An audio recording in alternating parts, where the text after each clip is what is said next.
This is a filler tray instructional video. It will begin by showing you the components of the filler tray and template system. The first step in efficiency is printing labels for between 5 and 15 patients at one time. The second step is printing a drug pick list for that group of patients. So you can go to the drugstore inventory and pick the manufacturer's bottles for that patient or those group of patients. As you see, I have 5 products laid out for this patient, who is Nora Appleby. She has 3 times a day total dosing, and we're going to do a 30-day fill for this particular patient. The first step is to review all the labels in each of the packages. Here they're the same in all 3. And make sure there's no oddballs, like in every other day. If there is an every other day, then you'd fill that product first because it's harder to check than one that's consistently in every one of the cups. The next step is to place an empty blister on top of the label. The dosage cup label indicates what goes in each of those pockets. And again, if you have an oddball in every other day or in every third day, then you can use that as a template for what to put in that blister. The next step, after you've read the labels and looked for the oddballs, is to look down in the bottom right section of the label. It lists drug 1, tells what it looks like, the quantity to be dispensed, and the template that's used to fill it. Okay, here is template E. I place it in the filler tray with the template designation in the lower right section. I then open the pill bottle and I dump an ample quantity onto the filler tray. Now, with a circular motion that we describe as similar to panning for gold, I shake the product over. If I missed one, I can place it up there by hand. Once I have all of the rows full of drugs, I place it over the empty blister. And in this case, I activate both the right and left activator at the same time because I'm on a standard size template. Had I been doing a high capacity, the right activator releases the first 3 rows and the left activator the last 2. I then go to the second row, or the second card.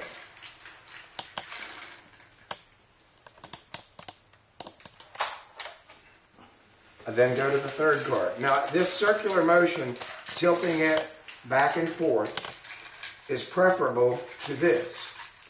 When you lift it up, it empties them. So it takes a little while to get into the rhythm, but if you just turn it to and from, tilting it back and forth, and imagine panning for gold. If they double up, you can simply move them away with your finger. Now I go to the third one and drop. Once I've completed the filling of all 3, I dump the excess back into the manufacturer's stock bottle, replace the lid, and put it back in position. Okay. Now, I next do my first drug check. I look at each cup and make sure that the pink and white capsule has landed in each one. My finger mimics my eye motion. Okay, there are no mistakes in these 3 packages. I then go to the second row. Here it tells me it's enteric-coated aspirin, and it uses template C.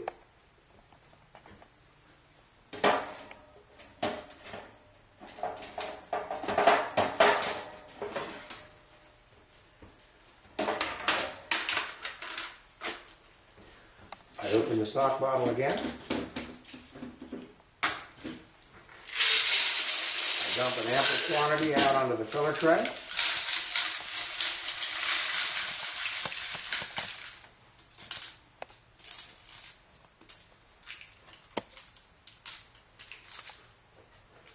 I place them over the blister.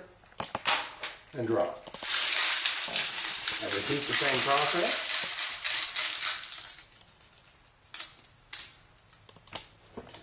I go into the second.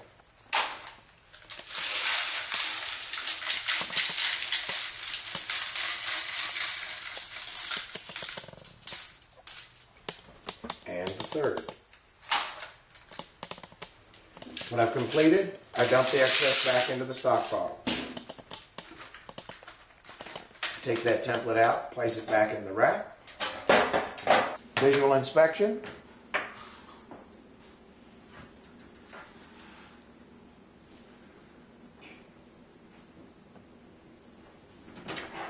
Go to the third product. The third product is Theorem's tablet, template C.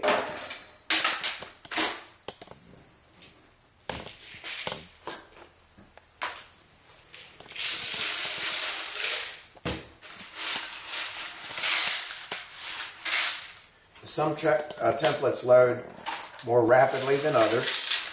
This is one of the easy ones.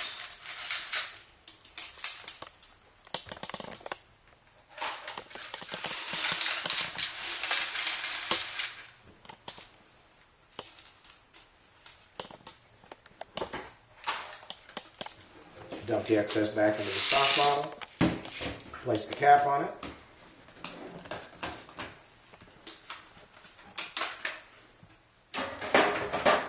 And I check the product again to make sure I haven't missed any cups or doubled up.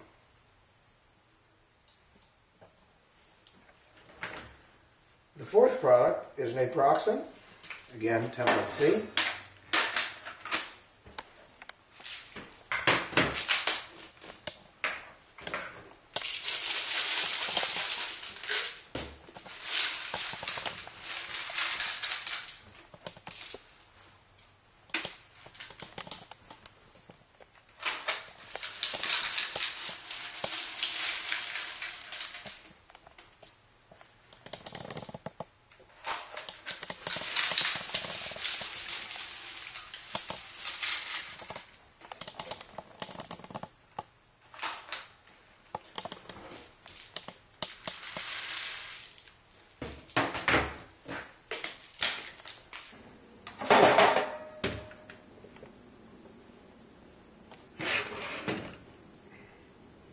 I'm not suggesting you use your finger.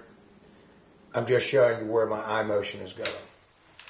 Final product, enteric-coated aspirin 81 milligram, template X. That means it wasn't recorded in the software. So we pour out one.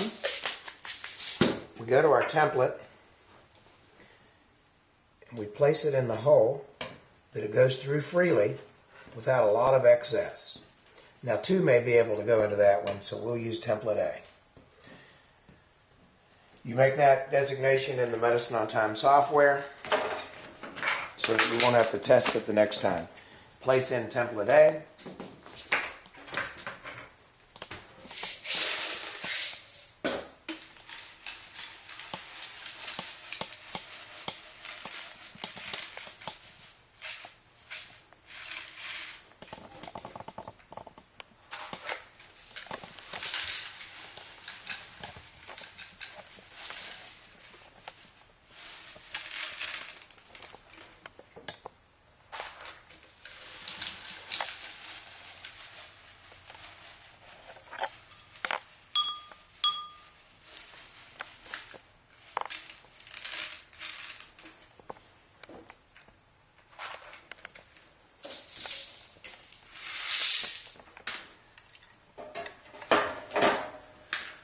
I've now completed this patient's. I replaced the tray and the fillers back in the rack.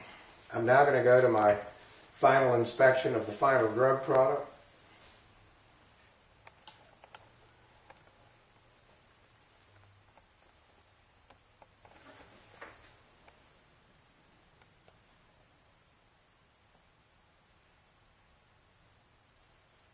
Now I make one final inspection. I'm looking for all 5 products in each cup. That takes a little longer.